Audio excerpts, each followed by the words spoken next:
It was the design of Angelo Ricci, Joe Sanek, and Manuel Silva to call on the terrible old man. This old man dwells all alone in a very ancient house on Water Street near the sea, and is reputed to be both exceedingly rich and exceedingly feeble, which formed a situation very attractive to men of the profession of Messrs. Ricci, Sanek, and Silva, for that profession was nothing less dignified than robbery. The inhabitants of Kingsport say and think many things about the terrible old man, which generally keep him safe from the attention of gentlemen like Mr. Ricci and his colleagues, despite the almost certain fact that he hides a fortune of indefinite magnitude somewhere about his musty and venerable abode. He is, in truth, a very strange person, believed to have been a captain of East India clipper ships in his day, so old that no one can remember when he was young, and so taciturn that few know his real name. Among the gnarled trees in the front yard of his aged and neglected place, he maintained a strange collection of large stones, oddly grouped and painted so that they resemble the idols in some obscure Eastern temple.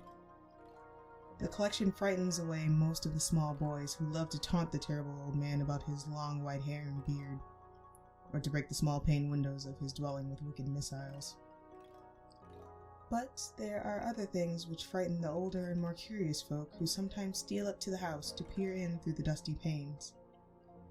These folks say that on a table in a bare room on the ground floor are many peculiar bottles, in each a small piece of lead suspended pendulum-wise from a string.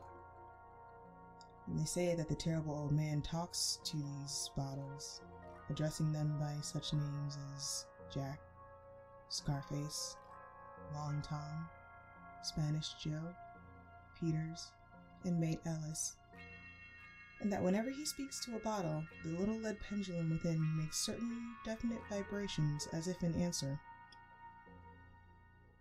Those who have watched the tall, lean, terrible old man in these peculiar conversations do not watch him again. But Angelo Ricci and Joe Sanek and Manuel Silva were not of Kingsport blood.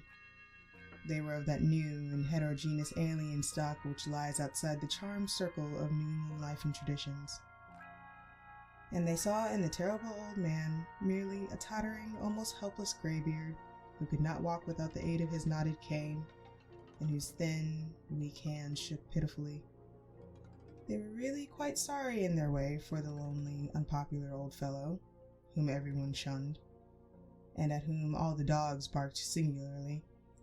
But business is business, and to a robber whose soul is in his profession, there is a lure and a challenge about a very old and very feeble man who has no account at the bank, and who pays for his few necessities at the village store with Spanish gold and silver minted 2 centuries ago. Messrs. Ricci, Sanek, and Silva selected the night of April 11th for their call. Mr. Ricci and Mr. Silva were to interview the poor old gentleman, whilst Mr. Sanek waited for them in their presumable metallic burden with a covered motor car in Ship Street by the gate in the tall rear wall of their host's grounds. Desired to avoid needless explanations in case of unexpected police intrusions prompted these plans for a quiet and unostentatious departure.